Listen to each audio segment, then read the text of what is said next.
Insurance isn't one size fits all. That's why customers have enjoyed Progressive's Name Your Price tool for years now. With the Name Your Price tool, you tell them what you want to pay, and they'll show you options that fit your budget. So whether you're picking out your first policy or just looking for something that works better for you and your family, they make it easy to see your options. Visit Progressive.com. Find a rate that works for you with the Name Your Price tool. Progressive Casualty Insurance Company and Affiliates. Price and coverage match limited by state law. Ooh, baby. Today's episode is I'm icy and spicy. Honey, the amount of fighting we did, possibly on air, we don't know yet. We don't know yet. It could be on air or off air fighting, honey. This is I what think makes there was this just podcast. a slight Sparks. misunderstanding of what we wanted, what was, enjoyed this episode. We talk about Kanye. We talk about Kanye. We talk about Vanity Fair. Nicole Kidman's. Bears on shoes, billboards. And then we have a talked special to a special guest. Lobo is with us. We'll just talk in unison this whole time. Yeah. He's with us to discuss his bisexuality. And Meatball and I have differing opinions about whether or not to honor someone's identity. Right, Meatball? I honor his identity. I just don't care. Enjoy. This is the episode that gets me canceled. Enjoy. The human experience.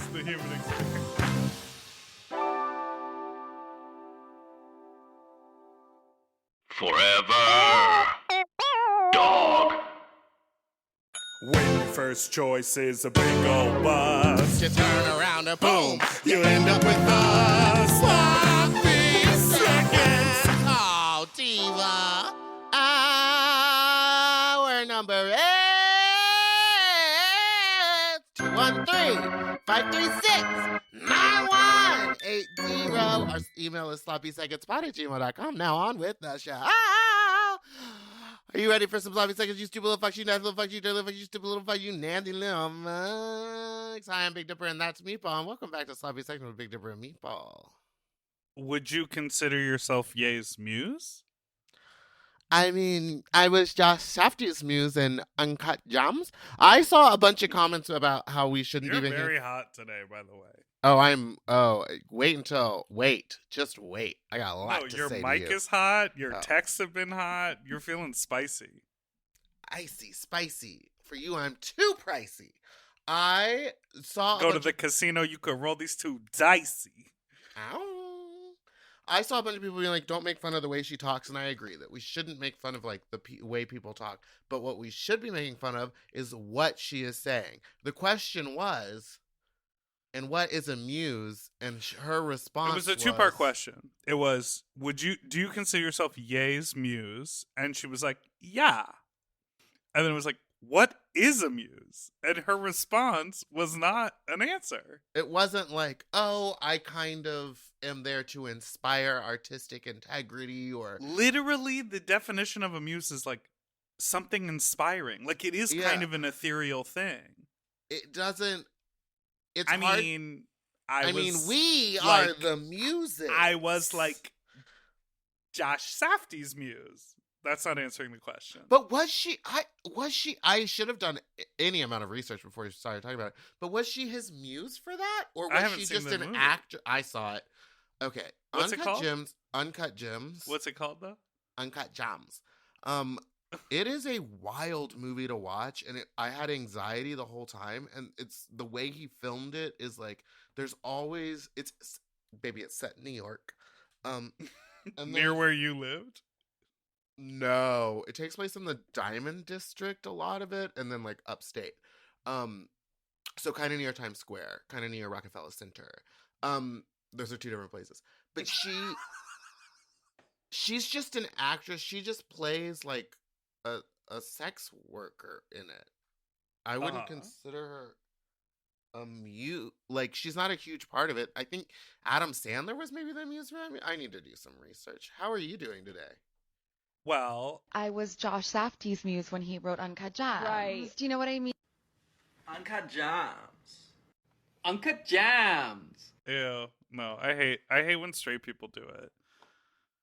I saw one where someone went, but again, I don't want to make fun of the way she talks, but There was one where someone did the whole thing, and then at the end where she said Uncut Gems, they had like fake plastic diamonds in their mouth Oh, the that's whole funny. time, and then like as they said it, they like opened it and spit it out. It's funny. You know, the internet's funny. I'm good. I wanted to talk to you about the Hollywood issue of Vanity Fair. Did you see? Our good girl Nicole Kidman on Now, the cover. How do you feel about her face to head ratio in this photo shoot? Let me zoom. Also, who In styled this one, this? she looks. I don't know, but she's in a beautiful. I think it's Miu Miu that she's wearing. It is, but it's like. So first of all, Her micro body is- mini skirts are back. Yeah, this is not. This is '90s fashion. This is crazy. The top is just a micro mini skirt over her boobies, and the bottom is the micro mini skirt itself. Double micro mini. She looks so good, but I sent it to my friend Pickle, and I was like, "This is you in drag. Like it looks like Pickle." Work.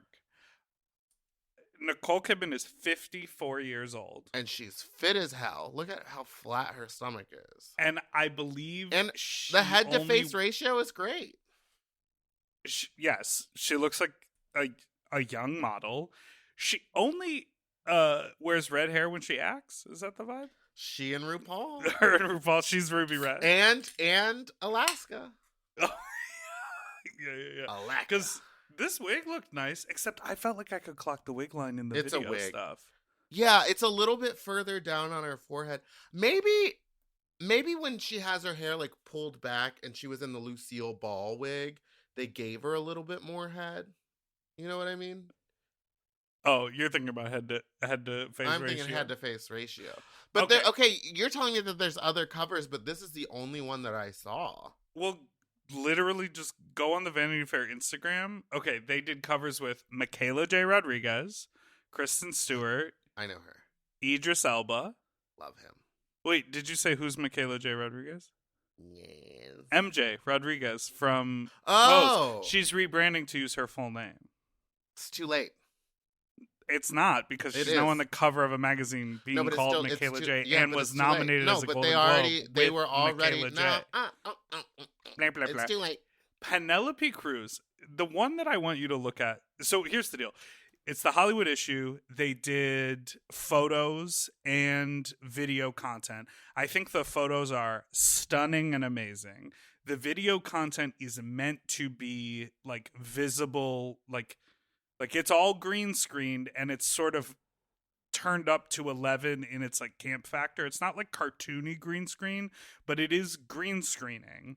And I feel like, who am I? I'm not an art director. I feel like they missed the mark. Michaela looks stunning, and The this photos big are- Diana Ross Honey, wig. she's leaning on a tiger.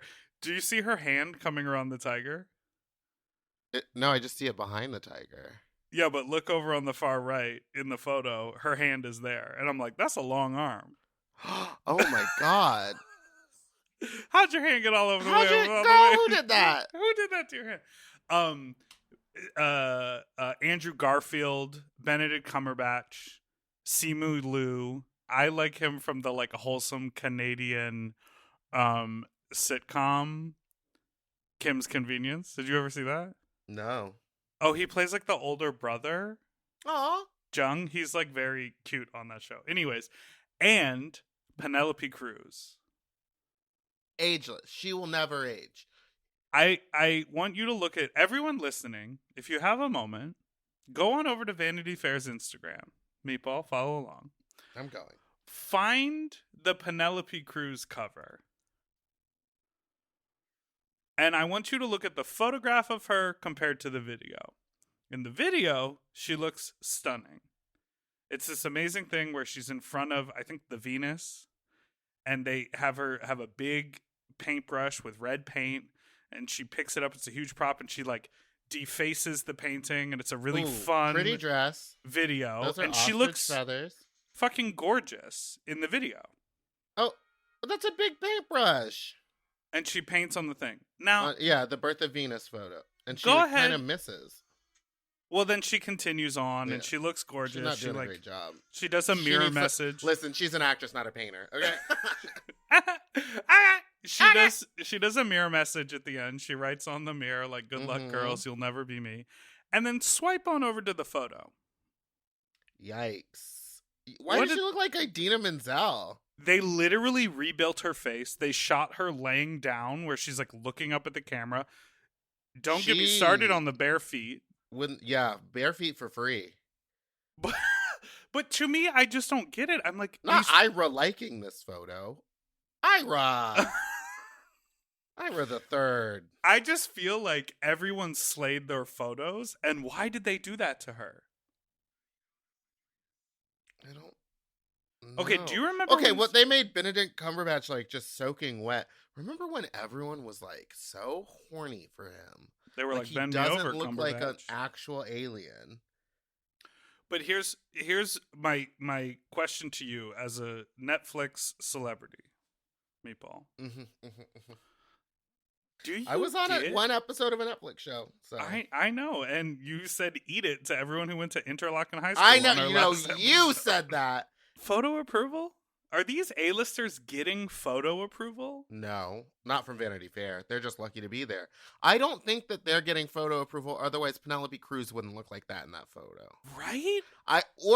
Or maybe Penelope Cruz maybe she thought she looked good. Like, you know how some people have a very distorted image of what they look like? Yes. Okay. And when they get edited photos, they're like, actually, can you do this, this, this, and this to make it like crazy looking? And you're like, no, you look great, and you look like how you look. So maybe she's just afraid to age, even though she literally is ageless. But also, in the video, she looks stunning. Stunning. So anyhow, I'm into this because I like how like camp it is. I love that it's not just like a Annie Leibovitz sort of setup with like that faded gray background and some apple boxes. Like I love this vibe that they're going for. So this was very fun to me, and I don't normally like really pay attention to like the big Hollywood machine and be like, oh my god, stand this, but I'm here for this in general. I didn't like the video component that much. I love it camp. I just love whatever is going on with Nicole Kidman, because the AMC commercial to this. I never saw that. Oh my god, it's so funny. She's like, you just gotta look it up. Go watch Nicole Kidman's AMC video. It was like pretty popular for a while. But now let's talk about some other covers or things that were not covers. How about this Mega Wolf Attitude Magazine bear billboard? Why weren't you a part of it?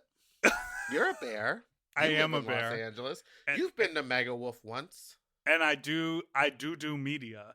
No, I'm not like in the Mega Wolf family. I didn't know that it was like I just thought it was a party here in Los Angeles. Leo and his husband Johnny. I think Leo runs the party. He's the DJ. And when I first moved to LA, that was one of the big parties that I played. I maybe came out for a Mega Wolf, but Mega Wolf is like a bigger brand in Europe, and he had never done them here. That's why it's called Mega Wolf America, because I believe it's actually, again, I'm not involved, so I don't fully know, but I believe it's a separate brand. Tell us your conjecture. Yeah, apparently I conjured. What is the active Conjected? present tense for conjecture as a verb? Conject? I get. Now I want to look it up. You know, I feel like Bob right now. I'm like, look up the definition. And then, wait, you know what? Jacob, look up the... Jacob. Don't Jacob. drag Bob like that. Well, I just did. Well, take that clip, stonered stoning. I don't know if there is. I think conjecture, when you do that, Conjectured. I sat at home and conjectured. Oh, yeah, I conjectured all over the house. Okay, what I'm going to say is, I believe Mega Wolf is the big brand in Europe, and Mega Wolf America is that same brand, but kind of separate. Like, they're like tied in idea, but maybe not in like the people who run it. And so Leo is the DJ, and they do Mega Wolf at Precinct, and I think they do them at other places. I know they've done them at the Standard Hotel. They have like other parties. I went to one at the Catch One, I believe. And yeah, it looked like the photo has like Chris Craig in it, his boyfriend, couple people I know. Dre is in the photo. Yeah, Dre. I saw some BTS from the photo shoot. They had like a big, crazy photo shoot. Everyone was like oiled up. They had haircuts. You bet they were jerking each other off in the bathroom? No, it seemed very professional. You can be professional and jerk people off. But it's amazing they have a fucking billboard up because it's in like Attitude magazine. Now here, riddle me this. Yeah. How we get an Attitude magazine? I still haven't been on a magazine. Well, that's not true. I was on, is it Attitude? I was on the cover of Sun magazine with James Corden. It could have been Attitude. Or was it Altitude? Was it a in-flight magazine? No. It might have been Attitude. Rhea Latrey was there, and she wasn't shitting on anyone that night. Who wasn't? Rhea, she was on the cover with me. If you are a journalist and you want to do a big old spread on Meatball, you go ahead and hit her up. Please. Let's take a break. Yes.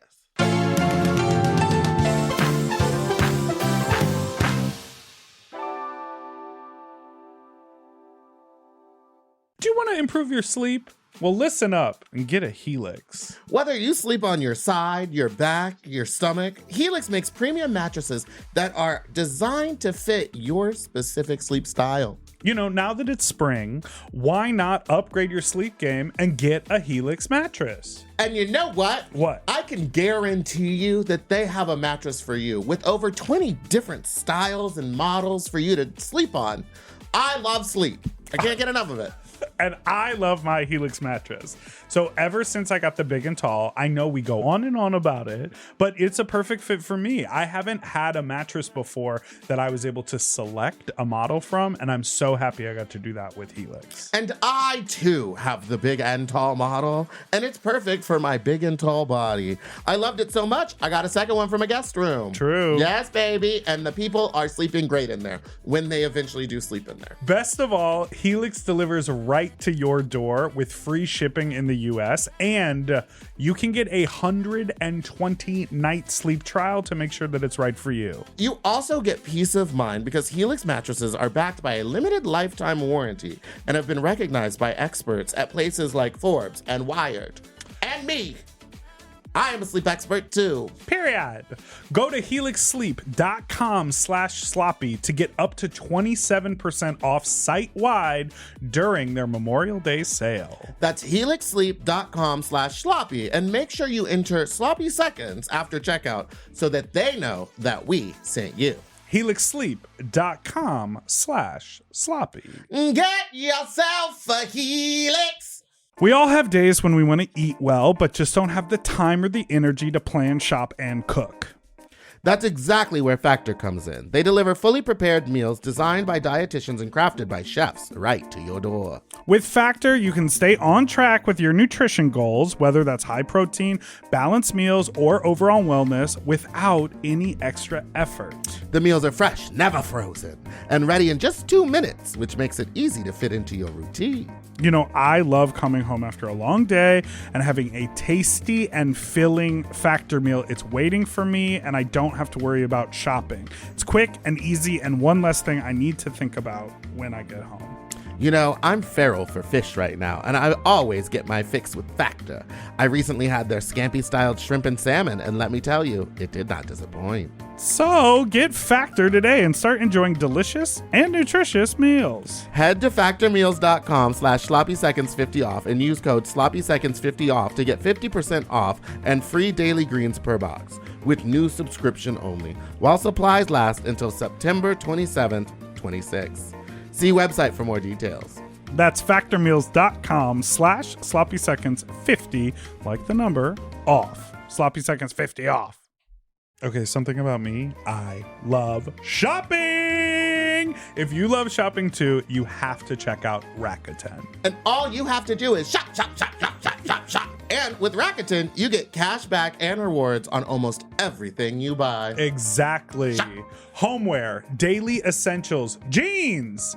We're talking eBay, CVS, and even Levi's. Ooh, so I can buy a vintage couch, tons of paper towels, and grab a new pair of jeans and still get cash back. And that's not all. You can even stack those rewards on top of sales and coupons. But Big Dipper, how does this magic work? Well, I'll tell you. Rakuten is paid by partner stores to send them shoppers, and then Rakuten passes on some of that money to you, the member. Rakuten is so real for that. Plus, Rakuten has 17 million members who are already saving. Don't you want to become one of them? Join for free at Rakuten.com or download the Rakuten app and start saving money now. That's Rakuten.com or download the Rakuten app today.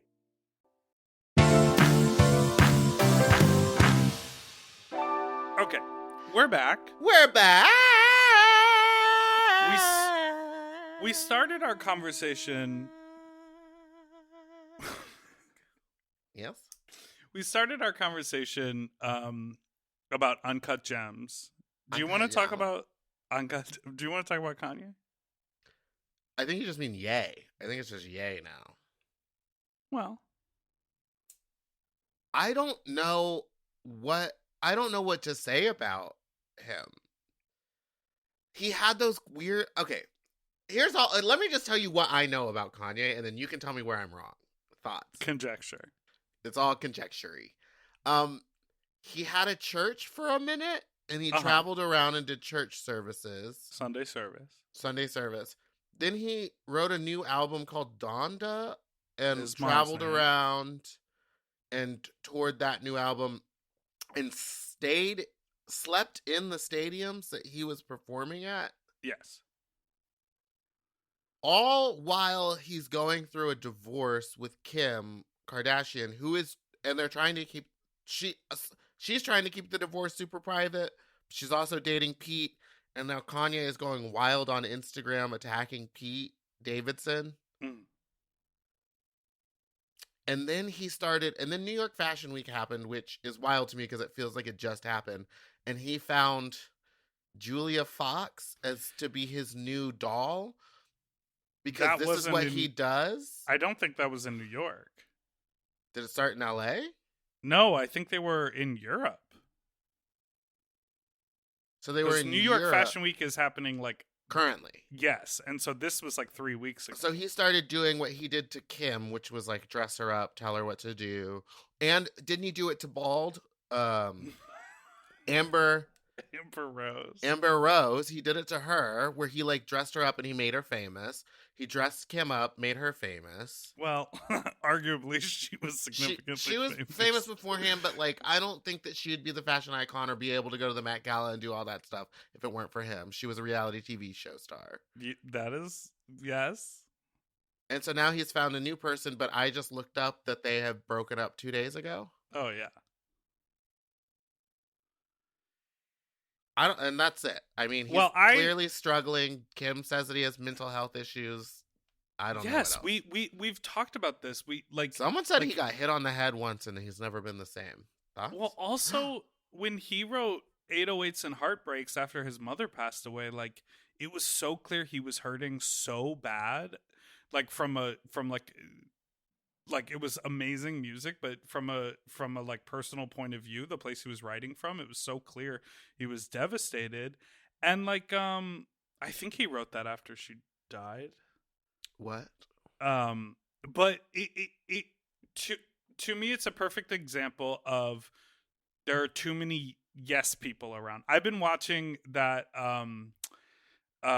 Inventing Anna show on Netflix, which is a Shonda I just Rhimes started show. it yesterday. And I remember reading the article when it came out in New do York too. Magazine. And just being like, you can really scam your way up into anything these days. And it's a perfect example. I think we talked about this, in general, the world was talking about this, when Trump was president, he wouldn't release the tax records and he was like, I'm a billionaire. But then it was like, actually all signs point to you're broke. But once you sort of have a certain status, like a lot of rich people don't actually pay for anything. They just Correct. get perks.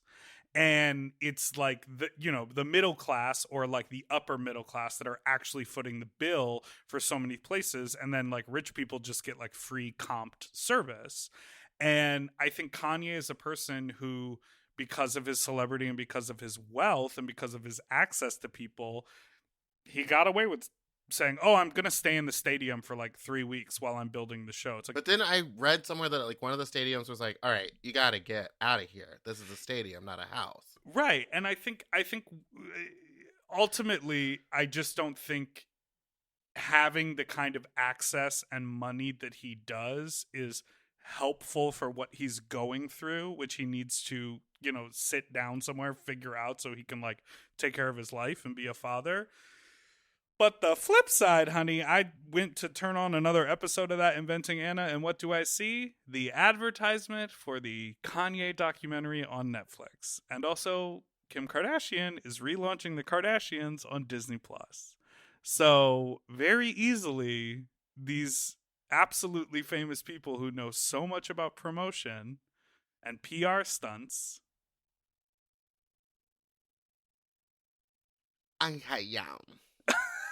Okay, one more thing I want to say about PR stunts that I saw, which like all of this feels icky to me.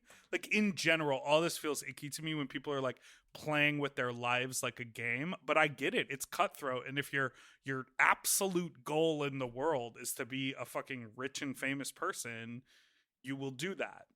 Mm-hmm. I saw someone post a video. Yes, it was a TikTok, but they said, "I want to talk about this Paris Hilton PR stunt that she did on this late night show." Did you know Jimmy Fallon got fined for it? Wait, we're talking about it. We absolutely are talking about a different thing. Oh. What are you talking about? I was talking about her NFT where she like went on to Jimmy Fallon's show and was like, "I made this NFT. You can buy it here." And she was talking about it, and Jimmy Fallon pulled out a picture of his and was like, "I have this NFT as well." And apparently, contractually, he's not allowed to self-promote anything on his show that will make him money directly. Oh, interesting. And so he got fined by the network for doing that because it's against the rules. That would be like him going on there being like, I don't know, I buy my underwear off my whatever. You can't do that. Buy this farts I put in a jar. No, she apparently wore 2 different shoes. I did see that, but she did. Uh-huh. That had to be on purpose. You can tell.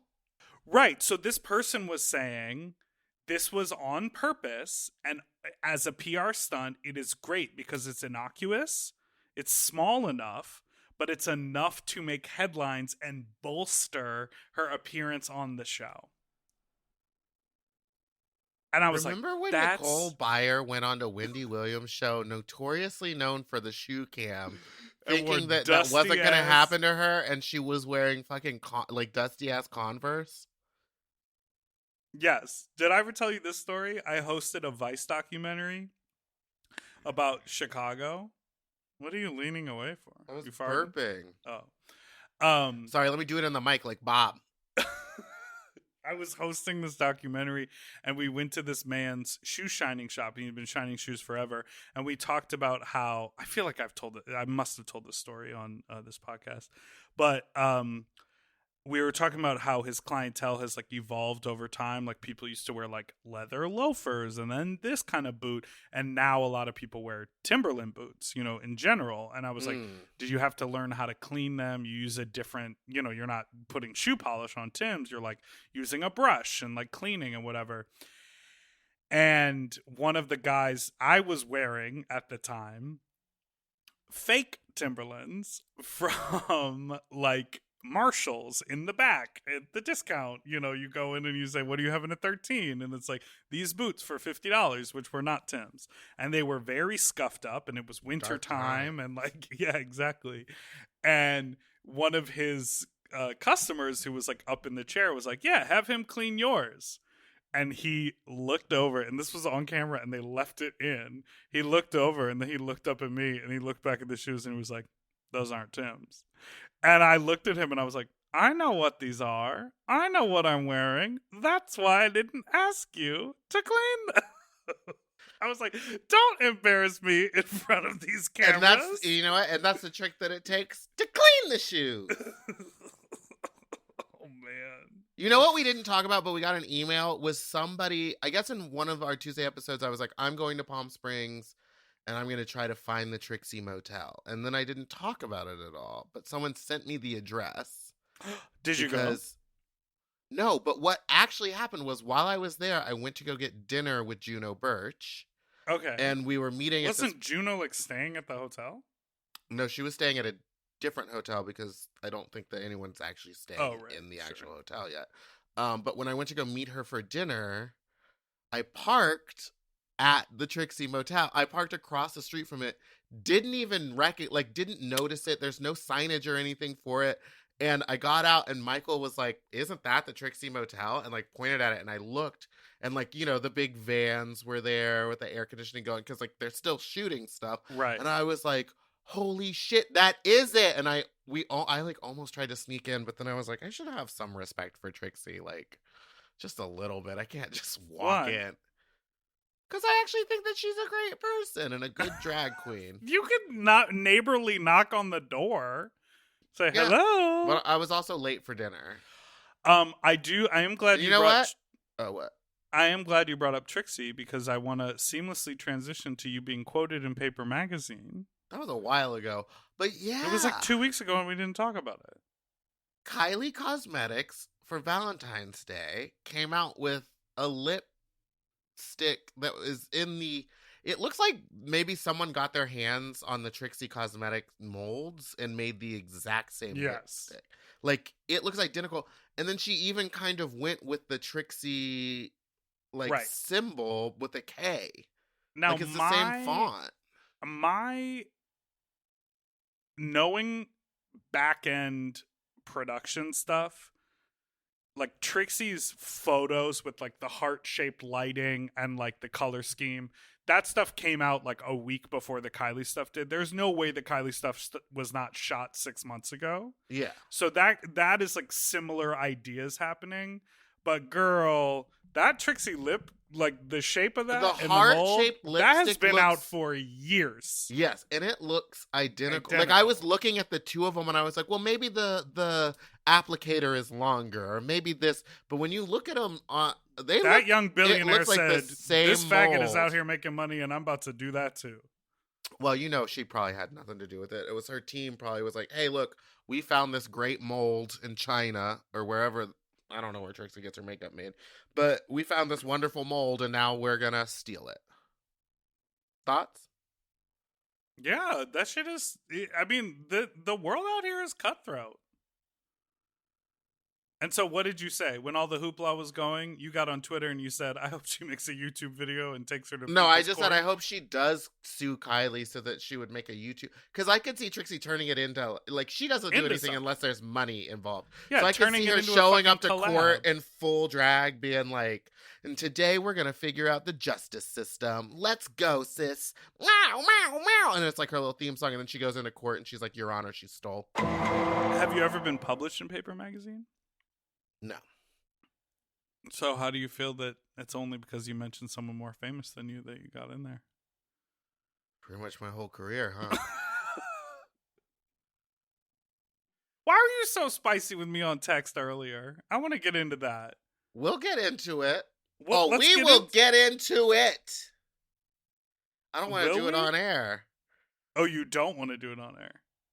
Well, I could say it, but it's mean. You really want to do this while we're recording? No. I think... Let's go to a break. We shouldn't. We're going to break. Because I'm about to drag your ass.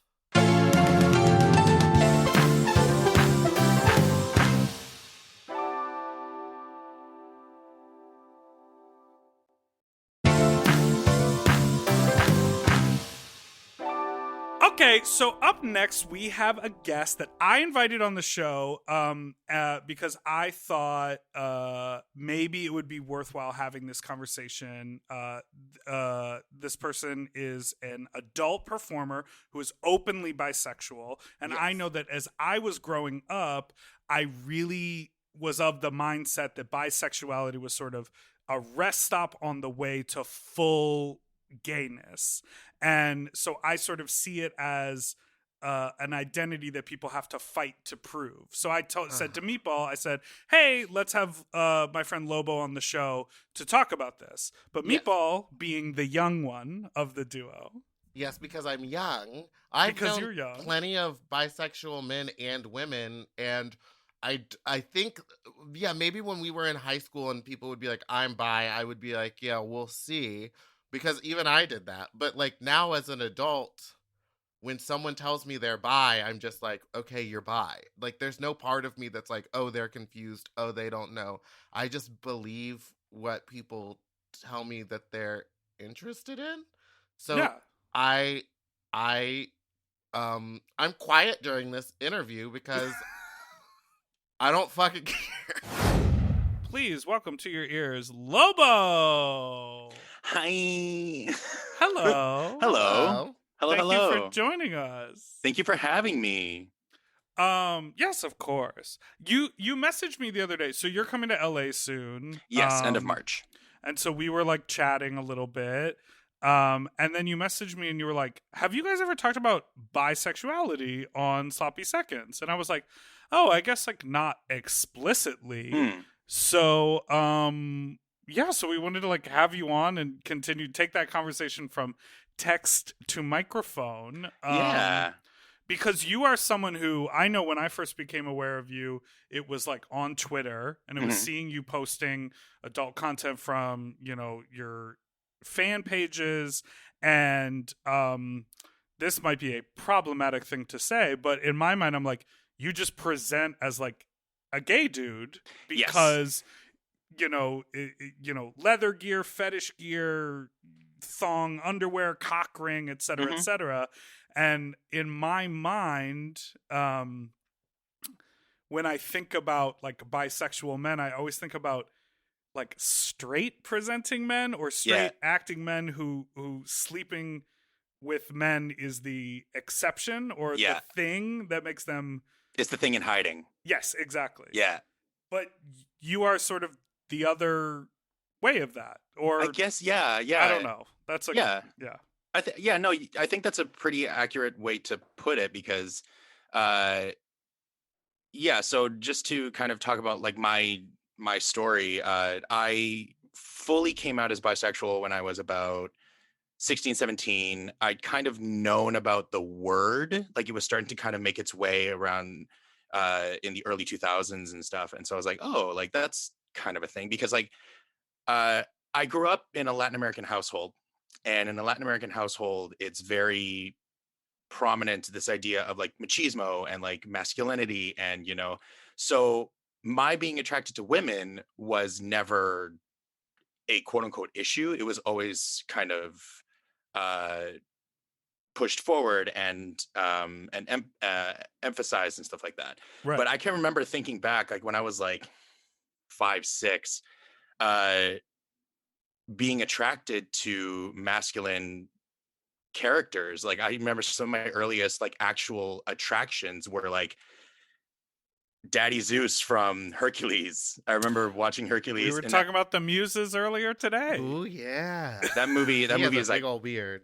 He does, but he is jacked as fuck and I love it. But like that was kind of like some of the earliest that and like when I remember watching like Dragon Ball Z when I was super young and like being super into Goku, like anytime his shirt came off, I was like, that's fucking hot. But I didn't really recognize it back then. But then as I got older, I started being like, you know what? I know there's something here. And so I started watching and looking at actual gay porn. And then I was like, oh, okay, now I'm starting to understand. And then I fully acknowledged it when I was a teenager. And and I was in a relationship with a woman at the time. She and we started dating when I was like 16, 17. We were together for about 7.5 years. About a few years into our relationship, I fully came out to her as bi, and she said she was okay with it. But it got tumultuous. We would break up, get back together. During the times we broke up, I would go and fuck guys and then come back and then we'd get back together. Right. And like when she found out that I did that, she would be devastated when I went and had sex with men. And then eventually it was like, okay, like I personally am not wired for monogamy. And so I gave her basically the ultimatum. I was like, do you want us to open the relationship? This is a serious thing. If we open it up, you know, it goes both ways. If you want to go and fuck other guys, that's cool too, you know, all that jazz. And she was like, Right. no, I want strict monogamy. And I was like, then we can't do this. Mm. So yeah, so that ended that relationship. And then I was about single for about a year. I did a little bit of the slut train. I would go and date other people, guys, girls, The everything. I slut went train. well, What like was I just that? basically Is like the train still running? I mean, yeah, it kind of is. Oh. And yeah, and so I would go out and date other people, you know, kind of experiment, actually date men and see how Right. that felt. Because bisexuality is interesting. It's in and of itself a spectrum. Right. I personally am like right in the middle. I am 50% bisexual, 50% biromantic.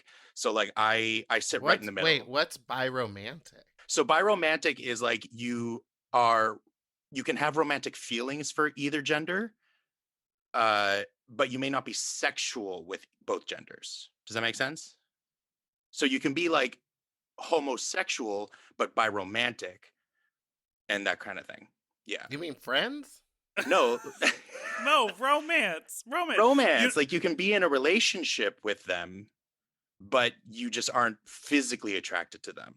Like I said, bisexuality is such a spectrum. There are so many things. There's like bisituational, like where like guys will be like, oh, like I'm not into guys, but if another guy is, you know, having a threesome with us, I might put his dick in my mouth because it's there, you know, that kind of thing. I was thinking about this before we got on the call because I think gender identity has really taken a leading role in the sort of conversation about fluidity Absolutely. that we've been having. And so I think a lot of people, when they talk about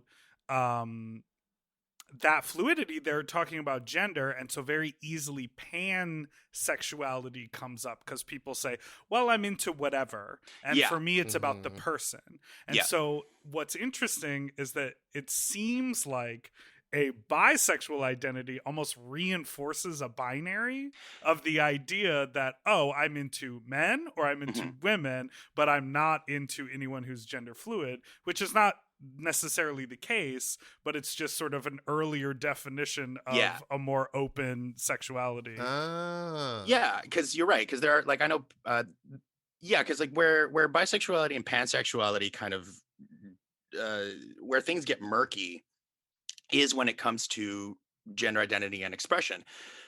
For me personally, I believe anyone and everyone, no matter how you present yourself, you are beautiful. You are worthy of love. You are attractive. I may not want to fuck you, but that doesn't mean I don't think you're unattractive, or that doesn't mean that I don't think you deserve to be attractive. Do you know what I'm saying? But for me personally, a positive outlook, unlike well, the rest of us. Yeah, but where my actual physical and sexual attraction lies is definitely within the binary. So like I am attracted to people who present masculine or feminine, right? Like I don't find androgynous people to be particularly sexually attractive, at least not to me. But like I've been attracted to trans people, I've been attracted to cis people, you know, that kind of thing. But I know my attraction definitely is rooted in the binary, which for some can seem problematic, but I think, and I wrestled with it too, because I have a bunch of friends who are non-binary, who are androgynous and as well as masc presenting and femme presenting. And I kind of wrestled with it in my head, like, is what I'm saying offensive to them? Is what I'm saying, you know, demeaning to them? And so I actually spoke to my friends who are non-binary. I was like, so this is what it is, and this is how I view it. How do you feel about me wording it this way? And they were like, well, you know, like you say that you're not sexually attracted to people who are androgynous, but that doesn't mean you're demeaning them. And I'm like, well, no, because like androgynous people are just as valid, right? Right. I mean, it all comes down to like as long as you aren't discriminating against people or forcing yourself to have sex with people you're not attracted to, we're all in a safe zone here. Yeah. At least that's how I view it. Because I'm interested. So you make porn, and you make porn, sort of across that bisexuality spectrum. Yes, I fully advertise as a bisexual sex worker. So do you find, because of course, like I said, I came across you on Twitter. I've seen you out at events, seen you go dancing at like Barracuda events. We ran into each other at Palm Springs Leather Pride. So I see you at these gay events. You're in a relationship Did y'all with a have man. sex at Palm Springs Leather Pride? No, we didn't get a chance. Get a chance. Interesting. So, do you find that people who sort of see you in these gay spaces have a negative reaction when they find out that you are bisexual? No, but I think that's because no, I don't know. Like it doesn't happen as much now. I've definitely had it where people have like looked at me when I've said that I'm bisexual, and they're like, really? Like they give me the kind of like the really? And I'm like, yes, I do in fact enjoy penis and vagina both at the same time, preferably. Uh, but like at these events, if it does come up that I am bisexual, um, I have found that I think it definitely matters the crowd that you're in. And I guess I've just been fortunate that like the people that I've surrounded myself with are just generally very okay. They're like, oh, okay, that's interesting. And I'm like, yeah. And so, yeah, it's never really a non-issue. And even in times where I'm out with my partner, because like I'm in a gay presenting relationship, I'm in a homosexual relationship. We've been together for over 7 years now. And when I'm out with people with him, it's easy for people to assume that I'm gay. Right. Because I'm in a relationship with a man, which is fine. I understand that is what I am presenting. But I try my best whenever people ask me if I'm gay or say that I'm gay. I try my best to always correct people, like be like, actually, I'm bisexual, because I want to have that visibility no matter where I'm at. Even if I'm at these events, I want them to know that there are people like me who are interested in this kind of stuff. And going back to your point, Dipper, about how, yeah, I'm at these clubs, I'm dressed in leather and I'm in kink and all this other stuff that you would assume a bisexual man wouldn't necessarily gravitate towards, but I've always been interested in like leather and that concept of sexy hypermasculinity, partly because that's what I'm attracted to, but also because when I was getting into the gay community, I found myself having more fun in the gay bars than I ever did at the straight bars. I cannot. That's just because gay bars are fun. Straight bars suck. Yeah, they Tell do. us about gay bars, Meatball. I love them. Can't get enough of them. Tequila shots all around. Yeah, exactly. Baby. But it's ketamine getting dripped into me. Dripped? I don't know. I couldn't think of anything fast enough. Is that how you take your K? Yeah, right in my IV butt. An IV. Walking around with an IV bag. Yeah, Ooh, that's it is. I mean, I guess my assumption is an openly bisexual person would not feel nearly as comfortable in a straight bar in that environment. Yeah. Maybe today more than that. I mean, like, okay, here's a question. Do you like wake up and you're like, today I want to fuck a woman, today I want to fuck a man? Or is it depending on who crosses your path? I think it's very much depending on who crosses my path, because it's interesting because for me, it's very much on like energy levels and like what I'm surrounded by. So because I'm with my male partner like 90% of the time, I don't find myself super craving masculine energy. I don't find myself super craving sex with other men because I'm already around that masculine energy as it is. And so I find myself, like when I'm at home, I find myself craving feminine energy a lot more. And so I'll contact, I have a bunch of friends here, like a bunch of fuck buddies here in Vancouver, where I'm like, hey, do you want to get together like for a few hours and like hang out, watch some shows, have sex a few times, have some snacks? Like that's kind of what I like to do. A few times. I mean, we got a couple hours. But yeah, and so, but it's funny because like if I'm not around that masculine energy a lot, if I'm around more predominantly feminine energy, then I'll start craving like, oh, I kind of want to get together with a guy. Right.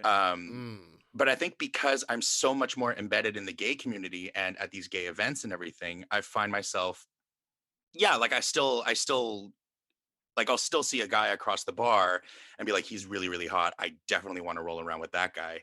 I still have that, Yeah. but occasionally I'll find myself being like, oh, you know what? I could really use some tits in my face right now. Work. So like, Okay. it's like this, it's like this weird, like, I don't know. It's really hard because it used to be where I would be like, what kind of porn am I consistently watching now? Right. Am I watching a lot of gay porn right now? Oh, then I need to get with a guy. Am I watching a lot of straight porn right now? Oh, I need to get with a girl right now. That kind of thing. So Now, if you saw Ah. Meatball waiting in line at the UPS store, would you stop him and say, "Nice Hey, tits"? nice tits. I've fully said that to drag queens before. Absolutely. No, we're talking out of We're talking drag about me right now. in a little button-down shirt. Oh, I mean, like, No, it wasn't a button down. It was a salt wash jersey, so it was a little see through. I A was little giving it to see-through. the UPS Oh. The man liked his tits. He liked my titties. Um, Thoughts? Oh, that's wonderful. Let's take a quick break. We'll be right back.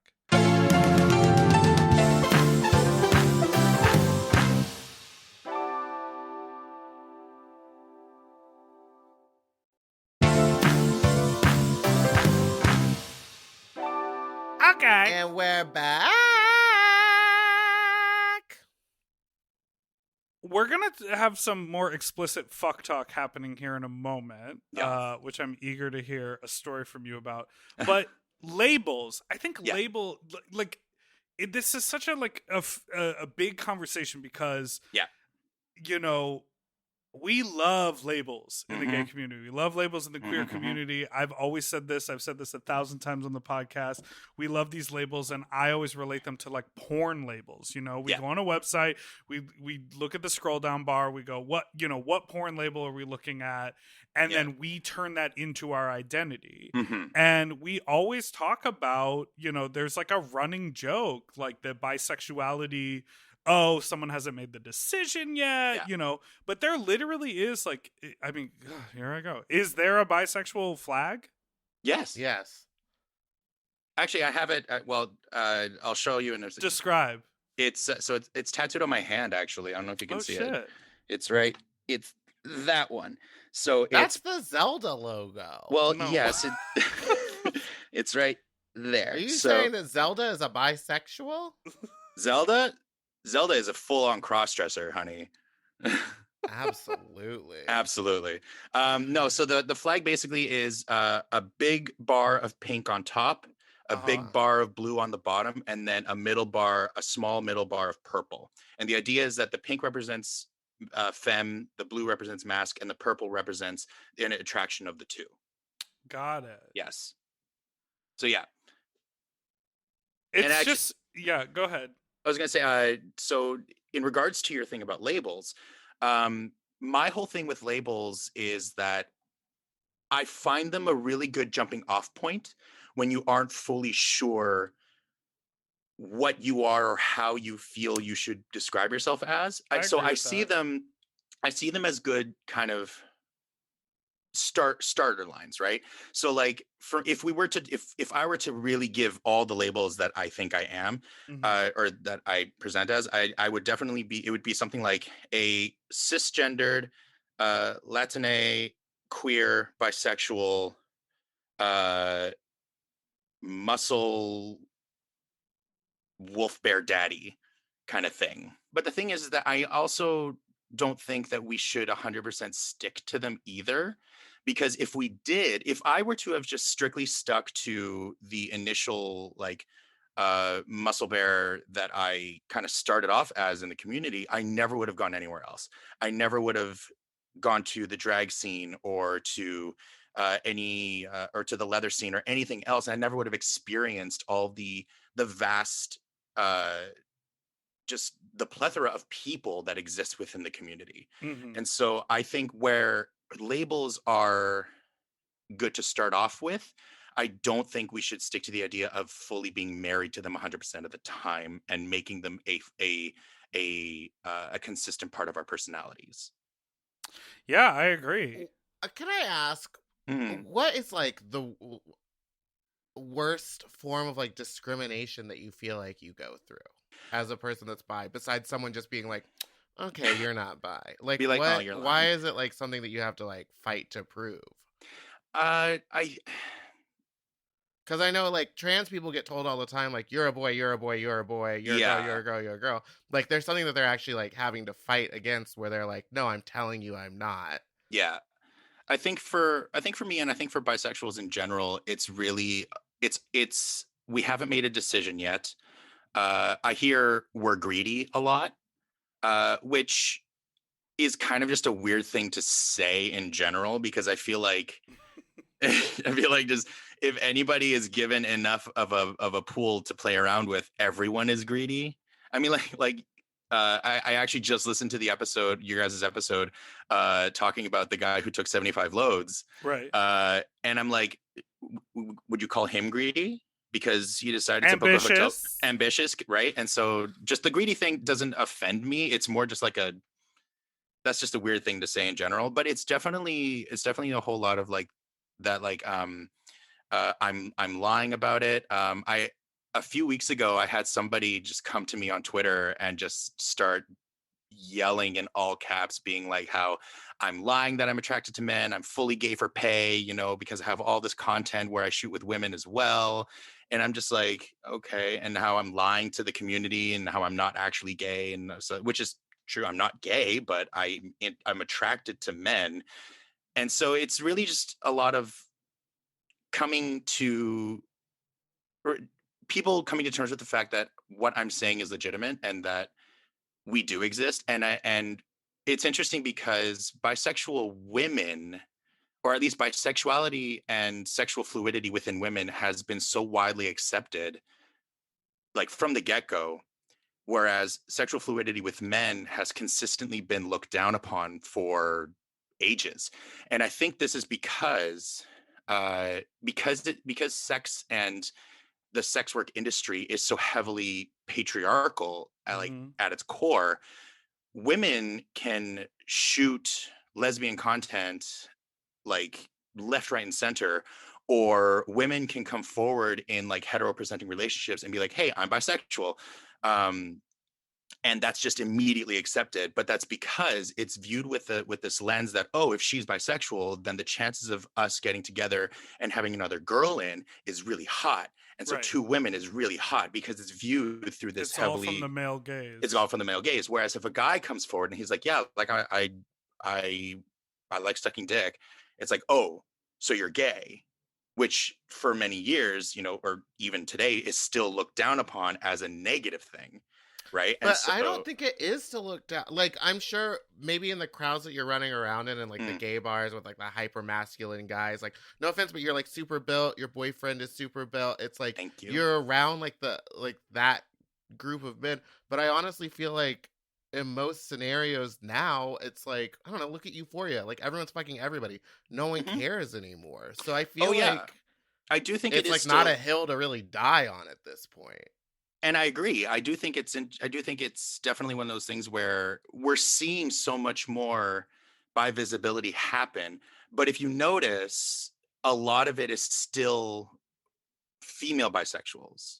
It's still very rare that we have male bisexuality within media, right? Mm. And so that's kind of where a lot of the iffiness is still kind of a thing, if that makes sense, because it's Yeah. really hard to concretely be like, oh yeah, this guy is bisexual, and and it's a thing, and it's And tangible. it's not a rest stop on the way It's to not a way to rest gay. to stop. full gay. Yeah. Exactly. Because I right. mean that's Because the we've other all thing been is, there. We all took a little trip around Bytown. I mean know some I people did. did, some people didn't. I had my little purity ring on.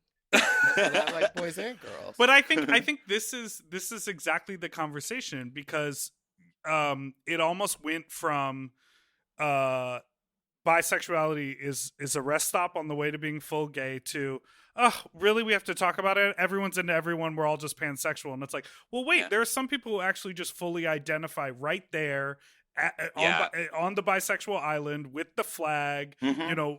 interested in, two genders, Mhm. and I think it is worth having the conversation and talking about it. It's I do think that from people who find them, like I remember describing myself as like a Kinsey 6 gay. Mhm. When I finally came out, I'm like, I'm all the way gay. I think for people who really get there, with their identity, they go like, oh, there is no way in hell Mhm. someone could be bisexual because I'm so attracted this way. I'm like, girl, if my 36-year-old could talk to my 20-year-old self and be like, listen, that thing is gonna swing from left to right.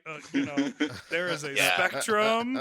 Yeah, and I think it's just we're definitely coming into an age now where I think that human sexuality and even by extension gender expression is all becoming very spectral. Like it's all kind of falling on a spectrum now. Where I personally see a lot of this, like by not it's not full on by erasure, but it's definitely a lot of internalized biphobia. It's actually Disbelief. it's actually within the swinging community. So so Oh. I am friends with a lot of swingers, like or lifestylers as they're also called, here in What's the Vancouver. deal with the pineapple, by the way? That's like the symbol of lifestylers. You see a lot of them in Palm Springs. You put an upside down pineapple outside your house, or That's or it's it. the pink flamingos as well. Yeah, and so like while swingers would grocery shop, they would take a pineapple, put it upside down in their shopping cart to like flag to other swingers, be like, oh, there's that. They a black band ring on your right ring finger is also one. When the wife is wearing, or when the girlfriend is wearing an anklet as well. Like there's there's tons of little things. Meatball, you need to add that to I your need to get a drag little outfit, a anklet little on. Yeah. anklet. But the funny thing is that because like I'm in a couple groups like on Facebook with a bunch of swingers, and so often whenever couples are like introducing themselves, it's like, hey, I'm so and so, this is my wife, she's bisexual, and here's my husband, he's straight. And it's like one after the other, and I'm like, out of 10, not a single one of your husbands likes a little bit of dick in their mouth. I find that suspect.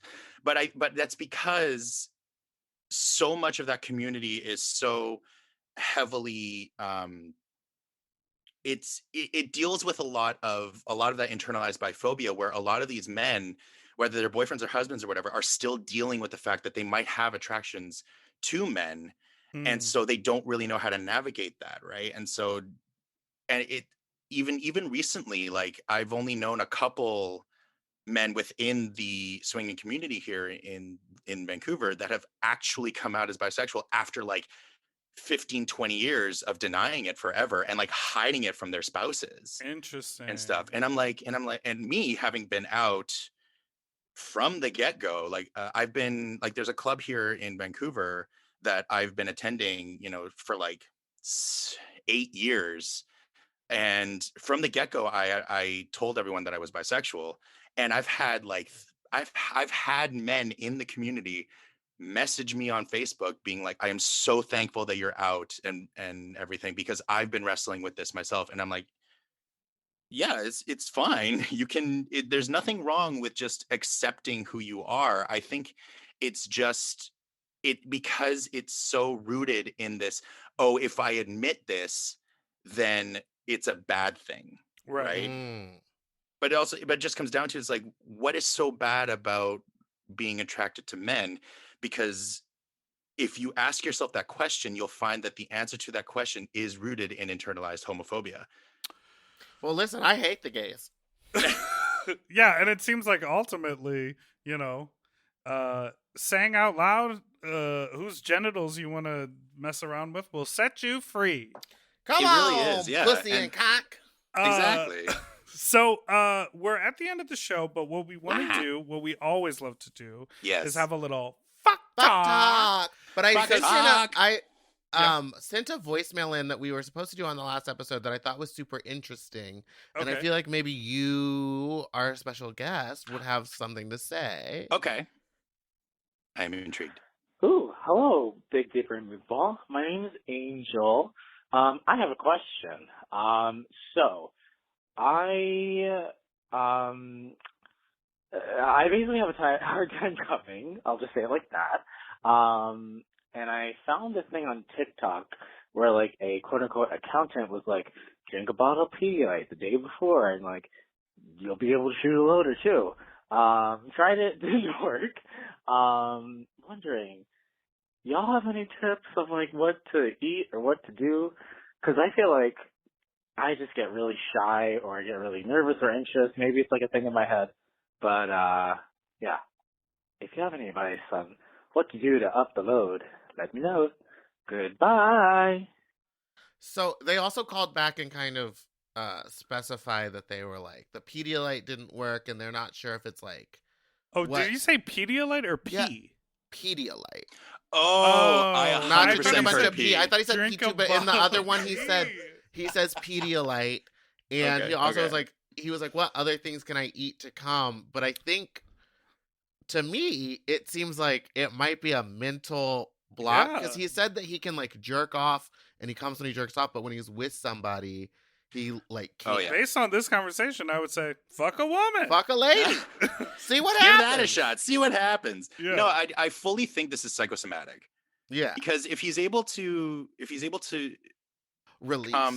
Release. by himself, but not with the other partner or with a partner, then it's definitely just nerves.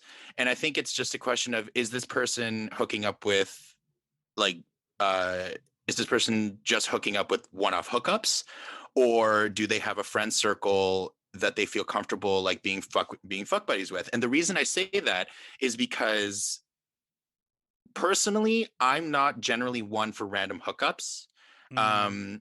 There's a couple reasons, but one of the reasons is that I find one-off sex just to be not nearly as good as me fucking my friends. Because fucking my friends, we've had a few, we've gone a few times where we've gotten that rhythm, you know, we understand each other's bodies, and the sex just gets better and better and better. And so I'm wondering if this person is just super nervous with one-off hookups, and that's why they just can't reach orgasm. Also, if their concern is that they're reaching orgasm but their volume is just low, it could either be just genetic, or it could be that they're not drinking enough water. Hydration is a big factor in your cum load, because it's not just coming from your balls, right? There's also seminal fluids that are produced within your body that make up a vast majority of the Okay, science. Come on, seminal fluids. Now, here's another question for you. Yes. Do you think buttholes can make their own mucus? I don't think they can, Exactly. because I like every butt doctor I've ever heard of that's ever like answered this question has said no, that's not a thing. So I'm not actually sure what it is, because I think I know what you're talking about. Like anytime a guy's like, "Oh, look at my ass creaming" or whatever, and I'm like, I don't think that's actually a thing. Meatball, So I don't- did you look at the video that you sent me? No. It's horrific. Oh, then don't show it. It's very intense. Someone wrote in and was like, "Here's video evidence," and I will describe it. It's a gentleman. Why don't you throw it on? You Or wanna see will it? I throw up? Yeah, you very easily may throw up. It's so intense. You I'm ready? kind of curious now. I'm ready. Yeah, Okay. I'm ready. I'm let's ready. do this. I don't. Okay, so What what we're is looking that? at exactly? We're looking at a this person has two pumps attached to their body. There's a dick Yup. pump. And a rectal pump. Yeah. And a That's rectal the thing. pump. It's okay. So a rectal pump is just a large cylinder that goes over his butthole, and he is fully. Well, he's pumping, and now He's I'm seeing pumping. his insides. I'm crying. Okay. So what it seems like he had attempted a clean out and then is finishing the clean out using the pump. So that is dirty butt water that Yeah. we're all looking at. Yep. There's some speckles. Okay. Yep. There's more than speckles. There's some lettuce. Then, okay, I'll just say this. In response, we had a conversation about someone said they were fucking their boyfriend and a gelatinous sort of Peace. piece came out and they used it as lube, and they were like, that was the butt self-lubricating. So this person is going through the rectal pump to look at Oh, what God. came out, To collect it? and this I is can't. what they're referring to as the gelatinous piece. They're like, look at what came out of me. No. You I need me to don't- stop, Meatball? I Turn don't. it off, please. I don't know. Hold on. Oh no! Oh, She's no. really? Oh no! Oh Oh god! my Oh God, it's Still, happening. it's still on my screen. no! Holy shit! Oh, Meatball. Oh, poor sweetie. I know she is a very for that dirty mouth of hers. She's got a sensitive. What came up? What came Okay, up, I'm okay. Meatball? What came up? Just a little bit got in my mouth, but I'm okay. I'm gonna drink a little bit of water and not think about it. All right. Okay. Sorry, that was traumatizing. You said throw it up there. I Yeah. did, but I wasn't expecting all that, Ganj. I mean, I wasn't either. That was an experience. Holy shit. Why are you hard? I see that mic moving around from your hard dick. Yeah, that was awful. We also got another call. I'm not gonna go look for it, but it was someone that was like, they fucked a guy that said he was like all creamy or whatever, and then he got Yeah. tested and it was an STI.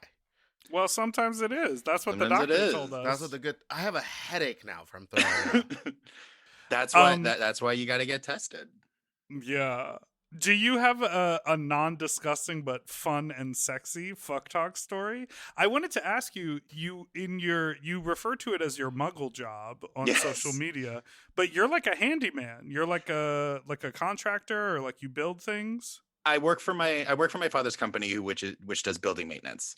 So basically, yeah. Oh. So here in Vancouver, there's a couple companies that run like low income housing, and he has contracts with them, and so we go and do a bunch of repairs for them, whatever they need. Yeah. But yeah, You ever knock on the door and you're all sweaty and you're like, "I'm here to fix the pipes," and then you fuck someone? No, I'm sure it's probably an insurance issue, but it's never happened. I can't believe. Maybe you I just gotta believe in know. yourself a little bit more. Make it happen. Well, I don't know. or do you That- have? How about this? Do you have? What's your like go-to bisexual fuck story? Like Yeah. a lady in the morning Oh. and a dude at night. Well, Isn't that a okay. Ooh, that's a bop. And in the morning and a dude at night. What? It's a song. It's something in the morning and it's at night. When pizza's on a bagel, you can have pizza anytime. Don't wake daddy. Yeah. Lobo doesn't get that. That's an American commercial. But I know, Dealing with a I know the game Canadian though. here. I know the Oh. game though. You I know do? it's like a board game. Yeah. Don't wake daddy. Yeah, I know the game. I don't know that game. I just keep hearing the jingle from Dipper. Yeah, it's a little board game. You basically just have to try and I think it's like you got to sneak from the bedroom to the kitchen or some shit. No, you have to suck his dick off while he's asleep. Underneath. Oh no, that's I a saw porn. that one. All right. So, what do you have a good bisexual fuck talk story? I actually kind of do. There is one that just popped into my head actually. Do tell. So a few years ago, I was at one of these events held by the big swingers club that I used to go to, haven't gone since obviously COVID. But actually, they just did the other day. They just announced a bunch of restrictions have been lifted here in Vancouver. So we are. So Ooh. it's gonna look a lot like what y'all got down there now. Like people like in bars and in clubs dancing and everything. And I'm really excited. Oh, about so it. everyone will be getting chlamydia. Yes. God bless. But so I was at the club once, and I was chatting with a bunch of my friends, and we all just kind of like, we're all really horny, and we're like, why don't we go upstairs? Because there's like the main floor, which has like a dance floor, a bar, and some lounge areas there. That's kind of like the no play area. And then you go upstairs, and there's a bunch of like beds that are just basically separated by curtains. And so we're like, why don't we all go upstairs? There's like 5 of us. It's me, another guy, and the 3 women. And then we all went upstairs Ooh. all together to like to one of the beds. And then we're all just like fucking each other. And like I had like one girl was on my dick, another was on my face. One of the girls just making out with the girl that I was fucking, and then the other hetero couple were fucking like right next to me. And then like, because they were like an actual couple, he was fucking her raw. And then at some point, like he just like pulled out of her and then like came over to me. And then I started sucking his dick right after it was just in her.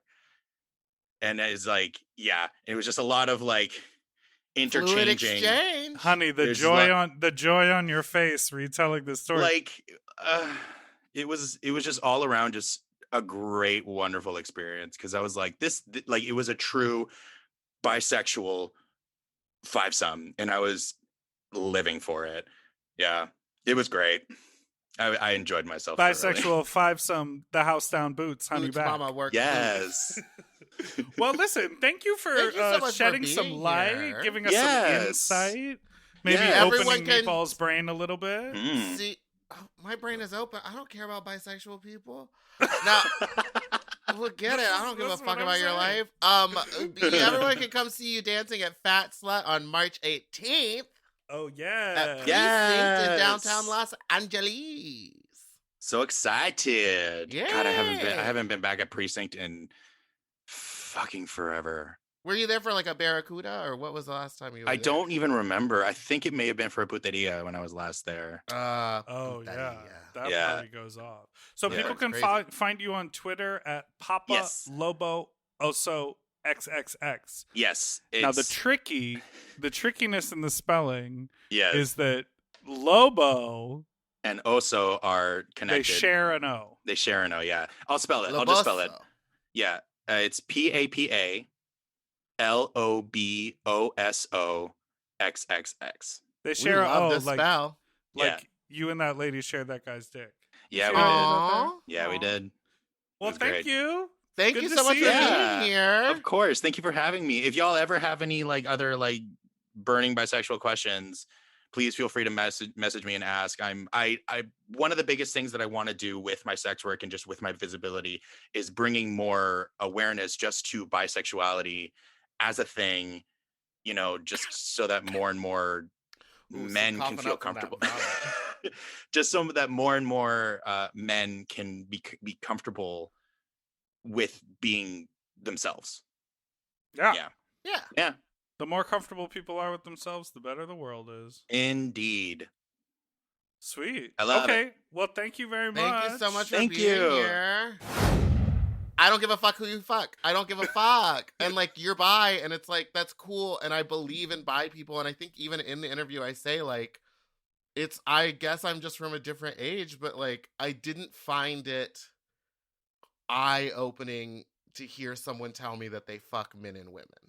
Got it. And for me, I was very fascinated by a person who I see on the internet as being in a lot of gay spaces, as looking like a muscle. Well, and I think I even gay mentioned bear. in the thing is that, and I said it a minute ago, but like, he says that people don't believe him, but he does also enter a lot of hyper masculine gay spaces, like going to the Eagle. So if you were to go to the Eagle or something and try to tell someone that you're bi there, of course they're not going to believe you, because I mean, I'm speaking in generalizations, but like, that is a bar for hardcore gay men, basically. But also, why can't everyone be wherever we want? And we all talk about queer spaces. I'm but not saying that he shouldn't go there, but I'm saying that he shouldn't be surprised if someone there is like, sure, right. fine, whatever. But the more we talk about it, the less times you will have to be surprised, because the more open people will be. Sure. You're just waiting for us old people to die. Yeah, I mean, I don't know. I just think that, like, believe what people tell you that they are. End of list.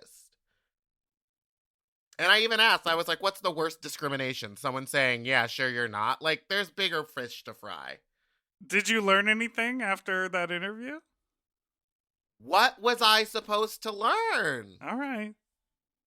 What did you learn? That you can like both sexes? No, I just learned that, like, to me, I think it's really good to hear that people who identify as bi maybe live a lot of their life seemingly as a gay man, people who identify as bi. Like, I literally in my brain think that if you're a bisexual man, you will most likely end up in a With a straight woman? relationship because that's easier, and you will socialize as straight, and then you'll sneak off and have bisex, or you'll ask your girlfriend if we can invite a third in and it's a man. I don't think of a bisexual person in my head as like more gay presenting. Yes, as like being in a gay relationship, as like go-go dancing, as competing in a leather competition. Like, that's the bias that I have in my brain that I was hoping to sort of open up a little bit, maybe because maybe some of our listeners have that maybe same it thing. did open it up for you. Yeah, and I think it Okay. did. And programming like this is the trick that it takes to teach the girls. It did, and I'm sure, you know what? I'm sure there's a lot of people that listen that learned something today, and maybe their biases have changed. And I'm proud of them. Biases? Biases. Oh, they're biases. Did we even do anything good today? We fought for real in the middle of this. Did we? Oh, yeah. We got to delete that. We got in a fight. Well, I don't think so. Keep it all. No, we'll delete that. The one no time. edit episode. No. No edit. All right, give us I the hope outro. he didn't feel that I was being rude. Ah, poor guy. Well, thank God he can run to a lady or a man to fuck and get over it. You know what I mean? God. Give us the outro.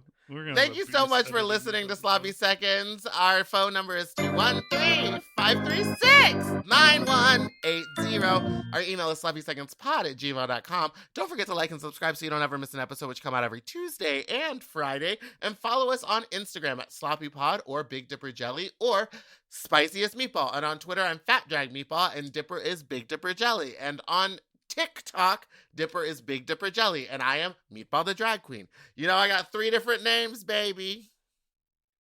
Goodbye. Welcome, Pits. Doodle-doo-doo, forever dog. To listen to Sloppy Seconds ad-free and one day early, sign up for Forever Dog Plus at foreverdogpodcast.com/plus. Sloppy Seconds is produced by Forever Dog and Moguls of Media, a.k.a. Mom. Hosted by Big Dipper and Meatball. Music, editing, and sound design by William Pitts. Executive produced by Willem Belli, Alaska Thunderfuck, Big Dipper, Joe Cilio, Brett Boehm, and Alex Ramsey. Our artwork was drawn by Christian Cimarroni. And our theme song was written by Mike Malarkey.